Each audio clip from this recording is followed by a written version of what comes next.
सुप्रभात बच्चों। कक्षा 7वीं के हिंदी पाठ्य पुस्तक का दूसरा अध्याय अब हम शुरू करने जा रहे हैं। इसके पहले वीडियो में फर्स्ट चैप्टर को डाला गया था, जो एक कविता थी, और मैं आशा करती हूँ आप लोगों ने उसको ध्यान से पढ़ा होगा और उसके क्वेश्चन आंसर को भी फेयर कॉपी में किया होगा। जिन बच्चों ने नहीं किया है उनसे आग्रह है कि कृपया नई कॉपी लें, फेयर कॉपी, और उसको पूरा करें।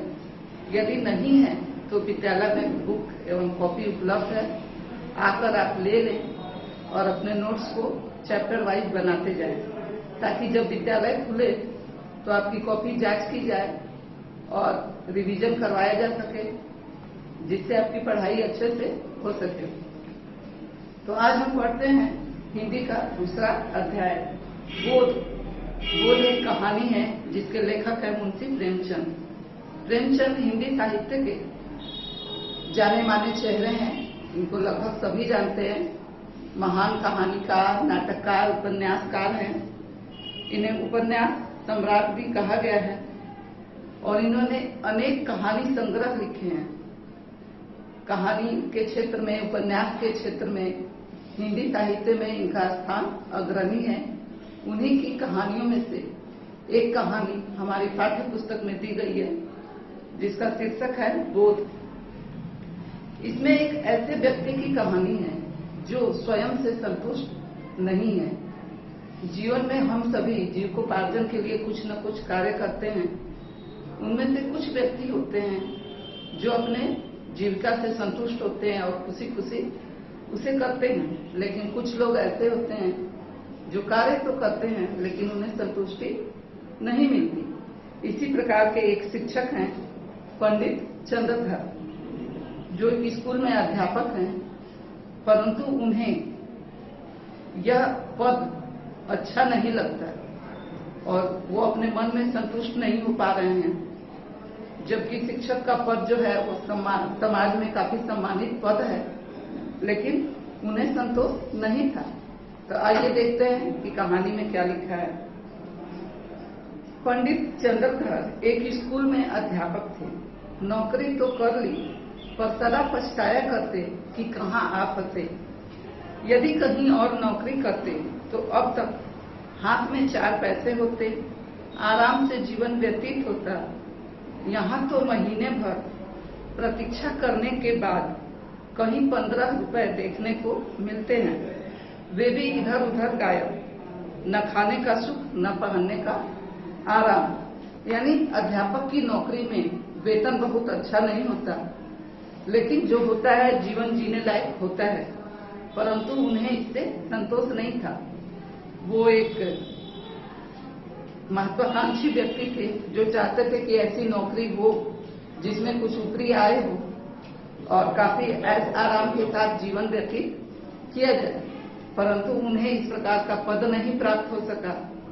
शिक्षक का पद मिला, जिसमें पूरे महीने के बाद एक छोटी सी तनख्वाह मिलती थी, जिससे वे अपनी इच्छा अनुसार जीवन को नहीं व्यतीत कर पाते थे। इस बात का उन्हें हमेशा दुख रहता था। पंडित जी के पड़ोस में 2 महाशय और रहते थे। एक ठाकुर अतिबल सिंह, वे थाने में हेड कांस्टेबल थे, और दूसरे मुंशी बैजनाथ, वे तहसील में स्याहे नवीस थे। स्याहे नवीस होता है लिखने वाला। दोनों आदमियों का वेतन पंडित जी से कोई अधिक न था, तभी उनकी जिंदगी चैन की और सुखमय थी। संध्या को वे कचहरी से आते, बच्चों को पैसे और मिठाइयां देते। दोनों के पास नौकर चाकर भी थे। घर में कुर्सियां, मेज, गलीचे आदि थे। सारे मोहल्ले में उनका रोब था। उन दोनों महाशयों को आते जाते देखकर बनिए उठकर सलाम करते। 4 पैसे की चीज 1 पैसे में दे देते। लकड़ी, ईंधन मुफ्त मिलता था।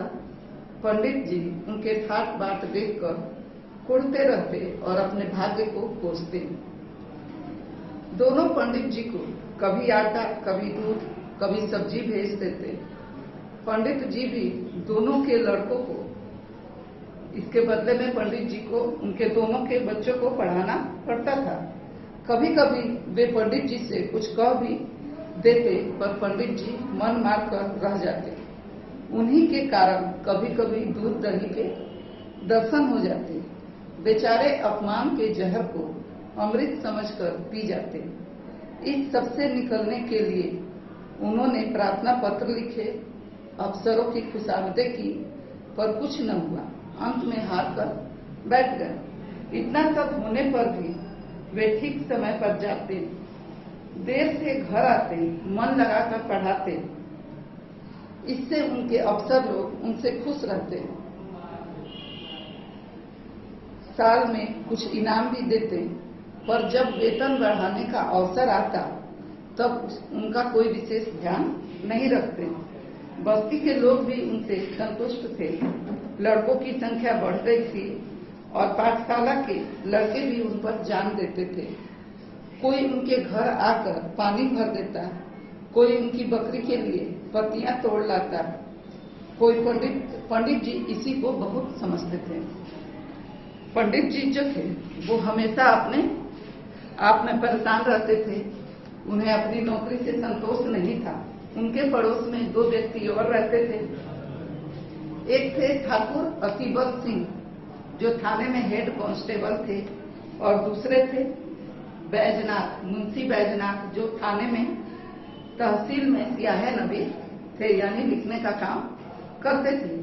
उनकी तनख्वाह भी पंडित जी से कोई विशेष ज्यादा न थी, पर उनकी ऊपरी आमदनी थी, जिस कारण उनकी जिंदगी सुख और चैन से गुजर रही थी।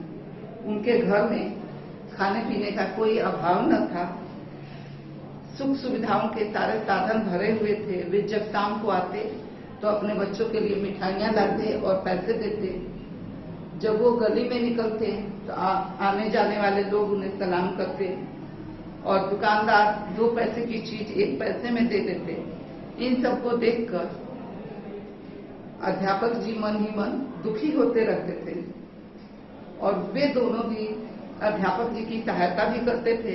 कभी इनके घर फल भेज देते, कभी सब्जी, कभी दूध भेज देते थे, और बदले में इन्हें उनके बच्चों को पढ़ाना पड़ता था। कभी वे कुछ कह भी देते तो मन मारकर अध्यापक जी बर्दाश्त कर लेते थे, क्योंकि उनके पास कोई और चारा न था। घर में कभी कभी दूध दही के दर्शन होते थे, वे भी उन दोनों की बदौलत। उन्होंने बहुत प्रार्थना की कि उनकी कुछ तरक्की हो जाए। अफसरों की खुशामदें भी की। अफसर उनसे खुश भी होते थे, उन्हें कुछ इनाम भी देते थे। लेकिन जब वेतन बढ़ाने की बात आती थी तो वे ये सब भूल जाते थे और उनके वेतन में कोई बढ़ोतरी नहीं होती थी। इन सब चीजों से वे काफी परेशान थे। विद्यालय में बच्चों की संख्या बढ़ रही थी। घर में भी बच्चे आते थे। कोई उनके घर का पानी भर देता, कोई उनकी बकरी के लिए पत्ते तोड़ लाता। पंडित जी इसी को बहुत समझते थे, अपने भाग्य समझकर खुश रहते थे। एक बार सावन के महीने में मुंशी बैजनाथ और ठाकुर अतिबल सिंह ने परिवार सहित अयोध्या जाने की सलाह की। पंडित जी को भी साथ चलने के लिए कहा।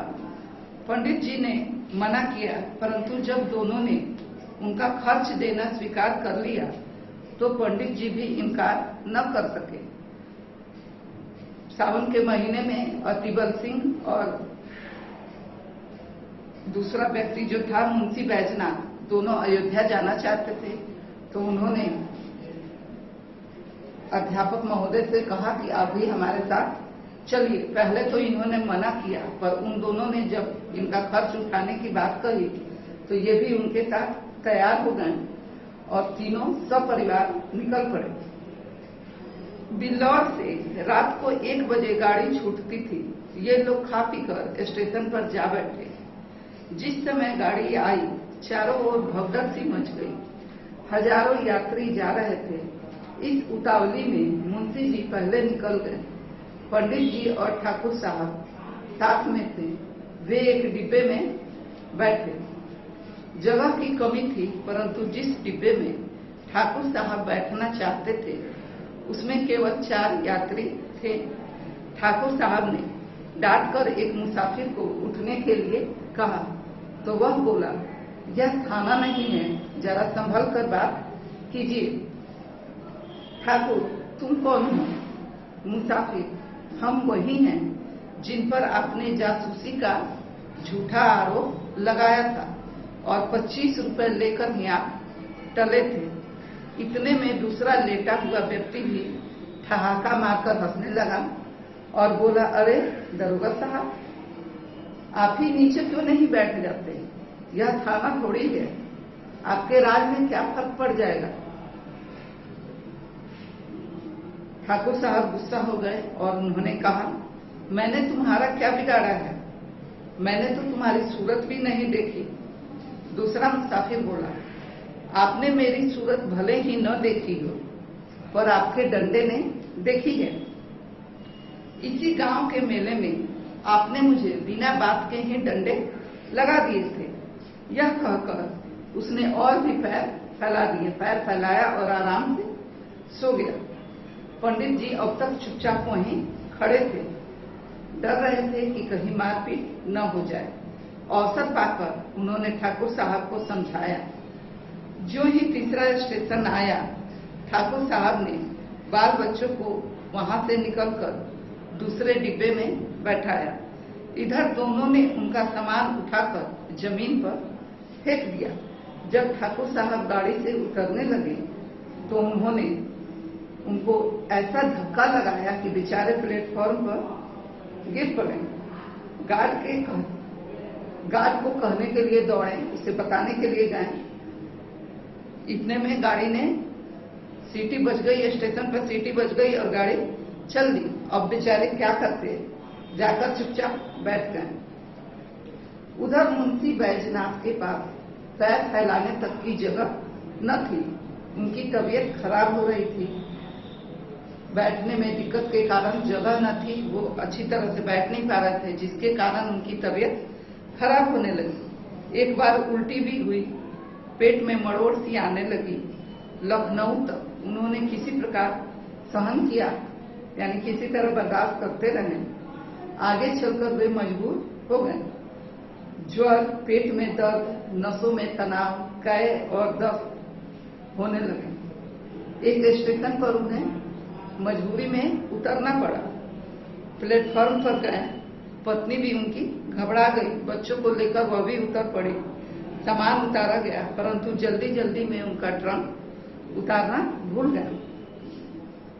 दरोगा जी ने अपने मित्र को इस दशा में देखा तो वे भी उतर गए। स्टेशन मास्टर ने यह हाल देखा तो समझे कि हैजा हो गया है। हुक्म दिया कि रोगी को अभी बाहर ले जाओ, क्योंकि हैजा जो है वो फैलने वाली बीमारी है, लोगों को संक्रमण न फैले, इसलिए स्टेशन मास्टर ने उन्हें स्टेशन से बाहर ले जाने के लिए कहा। मजबूर होकर सब लोग मुंशी जी को एक पेड़ के नीचे उठाकर ले गए। उनकी पत्नी रोने लगी। हकीम और डॉक्टरों की तलाश हुई। पता चला कि पास में ही एक छोटा सा अस्पताल है। उन लोगों की जान में जान आई। किसी से यह भी मालूम हुआ कि वे डॉक्टर साहब बिल्लौर के ही रहने वाले हैं। दरोगा जी मुंशी जी को लेकर अस्पताल दौड़ पड़े। डॉक्टर साहब का नाम था चोखेलाल। कंपाउंडर था। लोग उसे डॉक्टर कहा करते थे। उसे देखकर बैजनाथ धीरे से बोले, अरे ये तो बिल्लौर के ही हैं। भला सा नाम है, तहसील में आया जाया करते हैं। क्यों महाशय, मुझे पहचानते हो? मुंशी बैजनाथ जो थे, उन्होंने डॉक्टर से अपनी जान पहचान बढ़ानी चाहिए और यह बताना चाहा कि वे उन्हीं के इलाके के हैं, ताकि उन्हें कुछ छूट मिल सके। और इसी अपनापन को जताने के लिए उन्होंने कहा कि क्यों मुझे पहचानते हो? तो डॉक्टर चोखेलाल ने कहा, जी हाँ, खूब पहचानता हूँ। जब मैं तहसील में लगान भरने जाता हूँ तो डाक कर आप अपना हक वसूल कर लेते हैं। 9 दूर तो शाम तक खड़ा रहना पड़ता है। अब मेरी फीस के 10 रुपए निकालिए और यहाँ से चलते बनिए। दरोगा जी बोले, 10 रुपए? चोखेलाल, जी हाँ, और यहाँ ठहरना चाहे तो 10 रुपए रोज लगेंगे। दरोगा जी ने बैजनाथ की स्त्री से रुपए मांगे तो उन्हें अपने ट्रंक की याद आई कि वह तो गाड़ी में ही छूट गई। उनकी पत्नी घबरा गई, छाती पीटने लगी, यानी पश्चाताप करने लगी, रोने लगी। दरोगा जी के पास भी अधिक पैसे नहीं थे। किसी तरह उन्होंने 10 रुपए निकाले और डॉक्टर चोखेलाल को दिया। चोखेलाल ने दवा दी। दिन भर में कुछ फायदा, कोई विशेष फायदा नहीं हुआ। रात को कुछ स्थिति में सुधार हुआ। दूसरे दिन दवा के लिए उनकी पत्नी का मुंशियाइन यानी मुंशी जी की पत्नी का गहना बाजार में बेचना पड़ा। ऐसी स्थिति आ गई पैसे की कि उनकी मुंशी जी की पत्नी के गहने भी बाजार में बेचने पड़े। फिर उनका इलाज हुआ और शाम तक जब मुंशी जी की हालत में कुछ सुधार हुई तब रात को वो लोग गाड़ी में बैठे। अयोध्या पहुंचकर कहीं ठहरने की जगह न मिली। तब एक साफ जगह देखकर बिस्तर बिछाए गए। इतने में बारिश होने लगी, बूंदें गिरने लगी, बिजली चमकने लगी और छोटे बच्चे डर के मारे रोने लगे। सभी परेशान हो गए कि कहाँ जाएं, क्या करें। अचानक एक मनुष्य नदी की तरफ से लालटेन लिए आता हुआ दिखाई दिया। पंडित जी के पास आकर पूछा, क्यों भाई साहब, यहाँ कहीं यात्रियों के ठहरने के लिए जगह मिलेगी? उसने पंडित जी को ध्यान से देखा, झुककर पैर छूते हुए बोला, गुरुजी आपने पहचाना नहीं? मैं कृपाशंकर आपका पुराना शिष्य हूँ, यानी कि आपका पुराना विद्यार्थी हूँ। पंडित जी की स्मृति जागी, उन्हें याद आया। बोले, ओहो तुम कृपाशंकर हो, तब तो तुम दुबले पतले लड़के थे, कोई 8-9 साल के रहे होगे। कृपाशंकर बोला, जी हाँ 9वां साल था। मैंने वहां से आकर इंटर पास किया। अब यहाँ सरकारी नौकरी में हूँ।